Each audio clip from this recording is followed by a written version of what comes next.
I didn't know what I wanted to be when I grew up. I thought I wanted to be a pop star, of what it takes to manage, plan, Right. and instruct a classroom when you first step in. It's a much heavier lift than you might think. Even for adults, right? How do we as adults improve our critical thinking skills? Reading the empirical evidence, and I get that. Right. It is not the most exciting or sexy thing Right. out there. So it looks like there is a pay-to-play model that we typically encounter.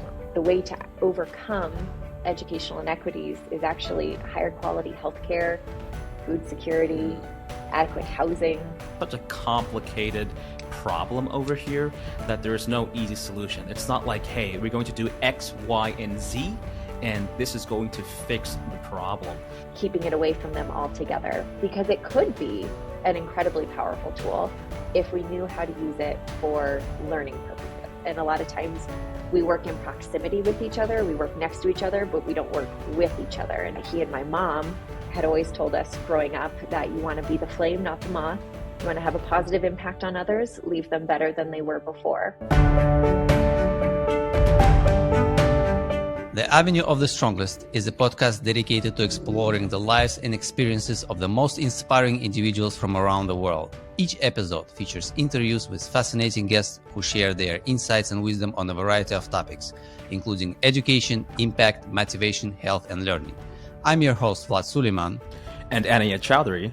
And we are excited to introduce our next guest. Today, we have an incredible, inspiring guest who is an expert in the field of education. She is a K-5 District Instructional Coach and a former 4th grade teacher with a wealth of experience in educational leadership and pedagogy. She is also a published author of the book Be the Flame, with focuses on creating collaborative environments in the classroom and fostering positive relationships with students, families, and colleagues. Our guest is currently pursuing a Doctor of Education in Executive Leadership with a focus on educational equity and is a ASCD Emerging Leader for 2022. She has presented at various national conferences and has been featured as a guest on several podcasts, sharing her expertise in instructional practices and differentiation in the classroom. With over 100,000 followers on her Instagram at Fantastically Fourth and 127,000 followers on TikTok, she is a popular speaker and influencer in the education community. Recently, she has taken over the podcast Rain Waves with a co-host Susie Evans, where they highlight educational theory, strategies, and tools that all teachers can put to use in the classroom. Join us today as we dive into the mind of this passionate educator and learn from her wealth of knowledge and experience. Welcome to the show, Shane. Thank you so much for having me. Shane, I would like to start by getting a little bit about you. So could you please introduce yourself and tell us about your background? This podcast is sponsored by ArgoPrep, an award-winning educational publisher serving over 1 million students nationwide. If you're a kindergarten to 8th grade teacher or principal, be sure to check out our supplementary workbooks to get your students ready for standardized state testing. We cover all subjects from kindergarten to 8th grade. Use the coupon code AVENUE for a 25% discount off of all purchase orders. Visit us today at argoprep.com/store.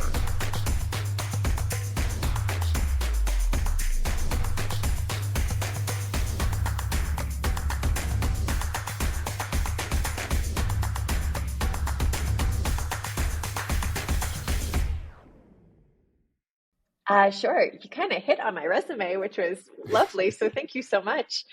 I grew up in Colorado and have been here most of my life, going to school in a suburb south of Denver and then to university at CU Boulder.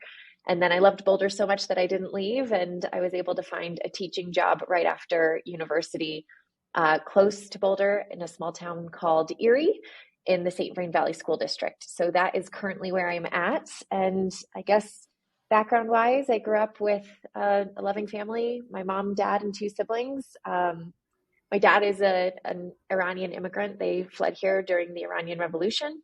And it's actually we're really close to the new year. So Nowruz Mubarak to all of you that might be listening. Happy New Year. That's just a little bit about myself. Yeah. Yeah, speaking of your resume, it is really impressive. So now a learning coach for a district and an emerging leader at the Association of Supervision and Curriculum Development, including being a former fourth grade teacher for 7 years.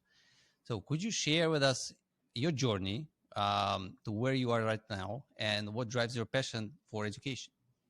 Definitely. Well, I will tell you that I am not like most teachers where I thought I knew I wanted to be a teacher when I was young. I didn't know what I wanted to be when I grew up. I thought I wanted to be a pop star, but that didn't happen, obviously.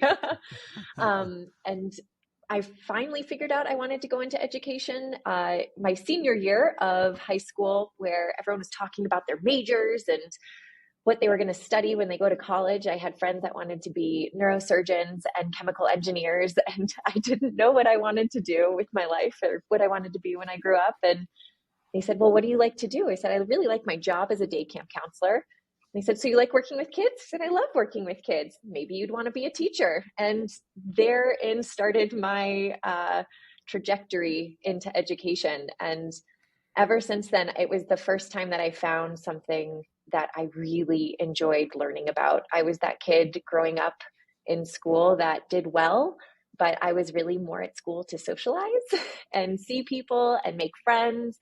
And it wasn't until college, when I hit my education classes, that I really truly found my passion for learning about learning.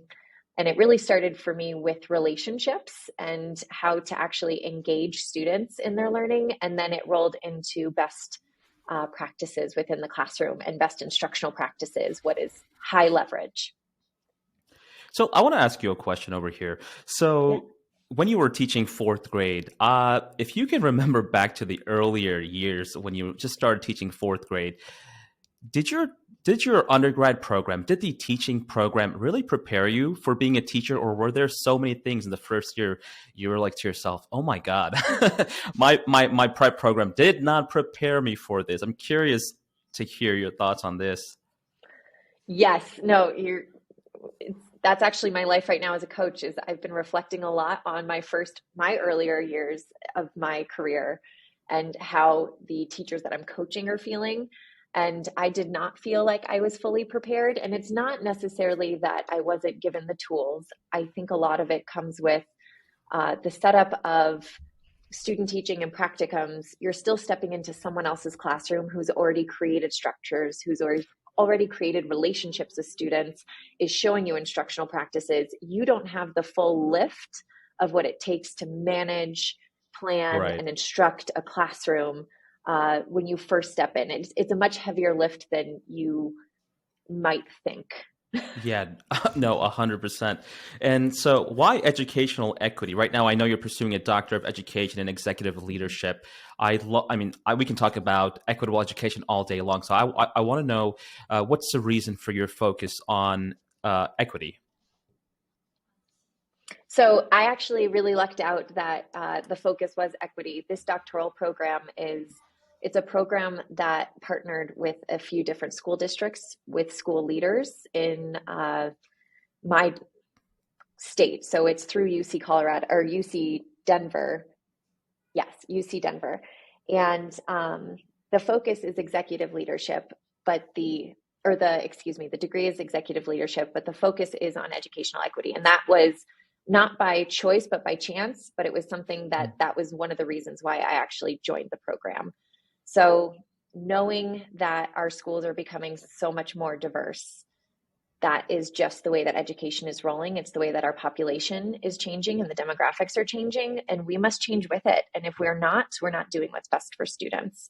And so how might I gain more skills, more tools to be able to support the education system as it starts or continues on this change? Because it started, it's slow, but it started. And how do I support not only the teachers that I work with, but the leaders that I work with? And then hopefully once I become a building leader, how do I then create an equitable environment within the school that I am a part of? Now, so I want to talk about something. So I was scrolling through your Instagram, and I know you recently encountered some material that you decided to remove as a resource due to its lack of research and perpetuation of stereotypes. Is it okay if I ask you to explain a little bit more in detail about what was going on in your post. I'd love to learn a little bit more about that. Sure. You are referencing my Ruby Pain post. Yeah. Yeah. And what's funny is I didn't want to mention it. I just wanted to be sure first. But yes, yeah, that's correct. Emotional Poverty by Dr. Payne. Yeah. correct. Oh, sorry. Yeah, poverty. Emotional poverty. Mm-hmm. And what's funny is, so I actually brought my book with me to this interview just in case, but I'm doing a little bit more reading in leadership for increasingly diverse schools. And it moves through different chapters of talking about different ways that our student demographics are diverse, and one of them being students of poverty, and how Ruby Payne's work is really rooted in deficit thinking rather than seeing students as coming with funds of knowledge and lived experiences that are valuable. And therefore, we don't want to come from a deficit lens in education. Culturally responsive practices within classrooms is all about seeing your students as assets, and their lived experiences are valuable. And how are we as the practitioners tapping into their lived experience to support their learning and use it, as Gloria Ladson-Billings, the mother of culturally responsive practices, says, as a vehicle for learning. I want to go ahead and start. I want to talk about misinformation. We live in a society today where misinformation is rampant. What can parents do to help develop critical thinking skills for their children? And in general, even for adults, right? How do we as adults improve our critical thinking skills? A lot of us fail to look at empirical data. We just, read an article, say, oh, wait, great, this is what I've read, this must be true. And then I tell 20 other friends, and they go ahead and tell another 20 friends. And now it's just massive misinformation. In general, what can parents do to really hone in the critical development thinking skills for their children? It's a great question. And I wouldn't say I'm an expert on this, but here are some ideas that I've gathered just through my own research and work on my doctorate. And that is, check your sources first and foremost. And as you said, most people aren't reading the empirical evidence, and I get that. Right. It is not the most exciting or sexy thing out there. But it is important to check your sources, check multiple sources so that there's multiple avenues. So back to the Ruby Payne example, a lot of the research around her work comes from her own institution. And so can your work be unbiased? The question is, can your work be unbiased from your own institution? And we're seeing this a lot if anyone's listened to the podcast Sold a Story by Emily Hanford, and it was all about the reading wars and best practices through the science of reading, and how essentially publishers such as, or not publishers, but authors such as Fontes and Pinnell and Lucy Calkins took an idea that they got from Marie Clay in New Zealand about whole word reading and took off with the theory and framed it as fact when it was not actually evidence-based. And so now we have all of these balanced literacy curriculums in schools that don't actually follow what research says is the most impactful way for all students to be able to learn, rather than just 50%. And so when we talk about how to critically think about where you're getting your information, where is the source coming from? I know empirical evidence isn't cool or exciting to look at necessarily. I think it's cool, but it might not be exciting. But most people would not, right? Yes. Right. But I want to add one brief and quick point also is, when you click on an article, or please actually read the entire article, right? Because now we have all of these media stations, even the Wall Street Journal now, it's all clickbait. But a lot of people tend to read the headline. First of all, the headline is so misleading, but they'll tell you the truth if you read the entire article, but most people don't go and read the entire article. So that's also one great thing. Hey, headlines are not a good way to get your information. At the very least, read the entire article, right? Correct. Yes. Read the whole thing and then go check it with another source. Do they also have the same information? So multiple sources, read the entire thing, check the sample sizes if they give them, and the demographics as well. So who was a part of this study? Can it be Yeah. generalized out to the public? Does that make sense? Right. I think I think only 1% of the parents would really do this, because it it looks like it's a lot of time they need to spend on just verifying one source. Yeah, Okay. and it's hard, right? It Yeah, is. of It is course. hard. It Yeah. is. Yeah, but with all these technologies and AI coming, I think it's going to be much easier. You're going to click just one button and it's going to summarize all the article for you. Mm-hmm. So speaking of your posts, when I was preparing for the interview, something caught my attention. One of your recent posts. So you shared an awesome message with a hoodie about educational equity. So in your words, there is a lot of work to do in order to work towards a more equitable system. So I absolutely agree with you. Last year, we launched a pilot initiative in New York City called Forgotten Dream, where we would provide all parents and students with access to all 100 plus workbooks that we published. And it is at no cost to the families. So, however, we approached districts. We were requested to sponsor several district events to spread out the message in the community. So it looks like there is a pay-to-play model that we typically encounter. So with that being said, in your experience, what do you think are the most significant challenges we face today in achieving equitable education? Well, first, can I quickly shout out where I got that hoodie, because they do amazing work for equitable needs. And so it's kindcotton.com. And it's one of my favorite hoodies. Correct. And I have the same, it says access, culturally responsive, restorative justice, resources, educational equity. And it's a great question. It's a big question. And I don't even know if I can summarize it well, but our underlying issues, I would say, that lead to the educational inequity is a lot of it is poverty, underfunded schools, underfunded education systems, curriculum that's geared more towards, the dominant culture or more Eurocentric. And so it's not taking into it the needs of our more diverse populations, or not even needs, but just the lived experiences of our diverse populations. And then teacher training, coming back to your first question of how do we actually integrate great instructional practices in schools, and what does it look like in practice rather than just in theory? And then really digging deep with educators on their implicit biases, if we're to actually have culturally responsive practices and trauma-informed care, because those implicit biases is what leads to that deficit thinking.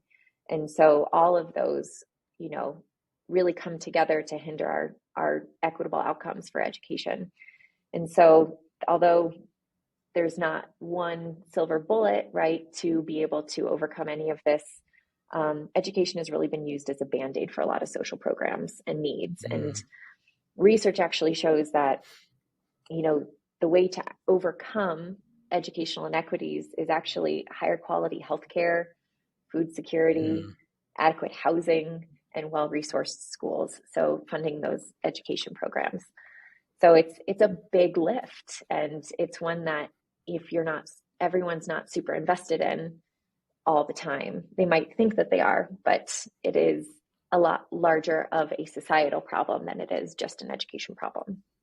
Yeah, that's most people don't realize that there's so many variables over here that play in. It's such a complicated problem over here that there's no easy solution. It's not like, hey, we're going to do X, Y, and Z, and this is going to fix the problem. But it's scary though, right? It's just, as you said, it's such a huge lift. So the change that we see, I do think that we're progressing, but the progress is typically always slow. I grew up in New York City. I grew up in poverty. And so I have my own unique experience, but I'm very fortunate enough because even though I grew up in poverty, my poverty experience is very different from somebody else who grew up in poverty. So, I experienced many of the challenges that people typically face, while having access to very limited resources and education. So at ArgoPrep, that's one of our core things here. One of our core missions is to really strive for equitable education. But I want to focus on ed tech companies here because ed tech companies and publishers, educational publishers, play a big role in education, play a big role in working with districts, play a big role in providing materials and resources to schools and classrooms. What can ed tech companies do, or what can these educational publishers do to play a more critical role in promoting equity and access in education? Is there something, like, if you can talk to these big giants over here, and these are giants that have hundreds of millions of dollars of contract within the Department of Education. Mm-hmm. What can they do to take one step forward in terms of providing an equitable education?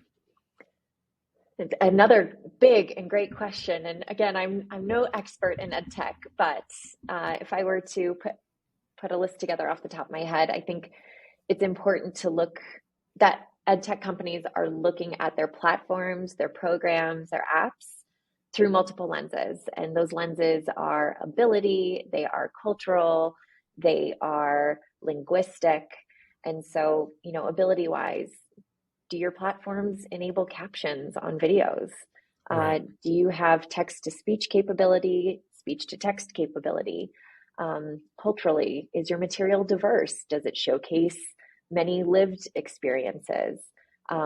Does the material make sure to not promote stereotypes or have any sort of racist, xenophobic, homophobic messaging or undertones? So it's really bringing in the right people to have the right lenses, and you have to make sure that the people looking and creating your platforms are also diverse, and diverse in a way of not just, culturally or heritage wise, but ability wise as well. Mm.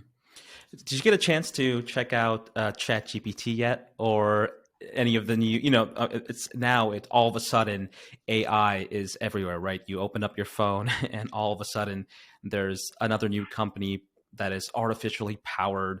Did you get a chance to play with ChatGPT yet? I've only played with it a couple times, and wow, I'll just say wow. So in New York City, our district already banned. So it's in New York City. So they banned it in schools. So I'm wondering what your thoughts are. You're not an expert at AI, of course, but right. But on the educator end, right? This is going to impact education. I wonder if districts are going to welcome it, because students are already using it. If I go to a high school right now, I at least in New York City, I won't speak for other states, but in New York City, if I walk into a high school right now, almost every student knows ChatGPT, what it is and what it's capable of right now. I think not only in the high school, middle school, and elementary school, they also already using it. I hope not elementary school yet. But so, in your view, do you welcome AI? Do you see that it's going to be very beneficial, not just for it's going to be beneficial for teachers. What are your thoughts on that? So I'll preface this with saying that I'm really fortunate to have a mentor and doc advisor who is really into tech integration, and he is also a proponent for deeper thinking and learning. And Dr. Scott McLeod, if you're not familiar, his work is really wonderful. And he really thinks about this or just technology and how it's going forward as something that education needs to lean into. And so my hunch is that we shouldn't be shying away from it, but actually thinking about how might we harness it and teach it to use as a tool to students rather than keeping it away from them altogether, because it could be an incredibly powerful tool if we knew how to use it for learning purposes. Yeah, I think we're going to see a lot of. So like Khan Academy is a really big one that a lot of teachers use.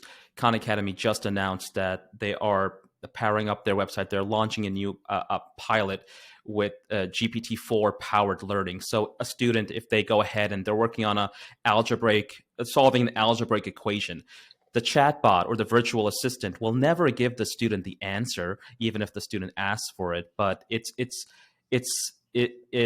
always going to guide the student, which is fantastic because now students actually have one-on-one attention. And for ed tech companies, the overhead cost is dramatically reduced, right? We can provide individualized attention. It's not there yet, but it is going to be. I'm confident within the next 12 months, we're going to see amazing ed tech solutions come out that's powered by AI that really provides students with one-on-one feedback and really good feedback. But I do think that districts really need to play a very close eye and attention to make sure that it's safe, right? To make sure that these companies really have really trained the AI model down to make sure that students are safe on the platform. That's going to be, I think, the biggest topic on the district's end, right? We see the benefit, but we all know students, like, they can easily abuse something. So we really need to make sure that it's bulletproof. Yes. And what is the purpose, right? And how might we guide that purpose? Right. So you mentioned that you brought your book with you. So let's pivot now and discuss your book, Be the Flame. I'm sure our listeners would love to learn more about it. So could you please share with us what inspired you to write the book and what phrase Be the Flame means to you? Sure. I had a really fantastic opportunity during the summer of the 2020 pandemic where we were all online, we're all in our homes, and I thought I should run a book club. So I decided to run a book club on Jimmy Cassis's Culturize. And through that, he heard that I was running this Instagram platformed book club with about 600 educators worldwide. And he asked if he could help out. And after getting to know him, he had just started a publishing company called ConnectEd and asked if I wanted to write for him. And I never saw myself as an author or writer. And now I do, which is very exciting. But he said, if you could share anything with teachers, what would it be? And I thought about the relationship and community building that I do within my classroom. And I shared all of these collaborative activities on my Instagram. I talk about how we do collaborative practices, triads, pairs, and how students are actually talking to each other about their learning. And I consistently get questions of, how do you get them to do that? My kids would be fighting and yelling and no one would work with one another.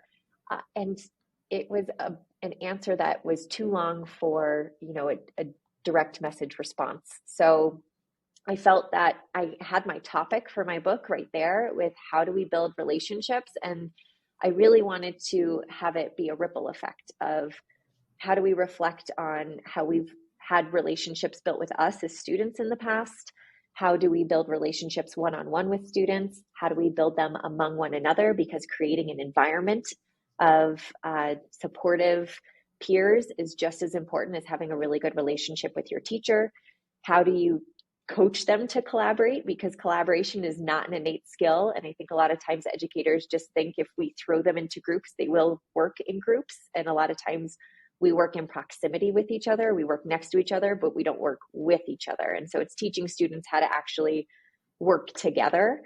And then in turn, you are incredibly successful if you have family partnerships. So one chapter focuses on building community with families, building community within your building, with your staff, with your coworkers, your team, to make sure that you have people around you that can support you, because education is hard. It can be really difficult at times, and you need supportive people to be able to lift you up. And then also the last chapter is, how do you build a community outside of your building within what we call a professional learning network or a social media PLN, because sometimes those communities aren't within your building, but they could be found online. And I've been really fortunate to find an incredible online educator community of people that I talk to on the phone, that I meet up with at conferences, that I've traveled with, because everyone is having very similar lived experiences as teachers, and it really brings you closer together. So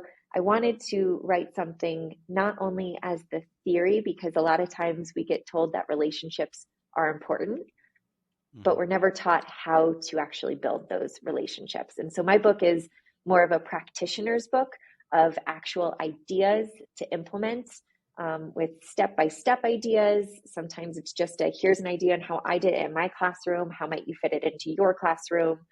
To really give teachers that leg up into being able to build those relationships and communities within their classrooms and schools.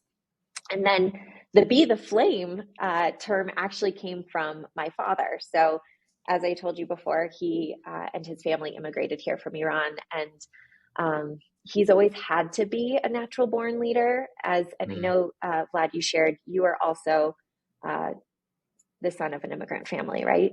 Yeah. And a lot of times they're the only ones to lean on each other, or they only have themselves to really lean into.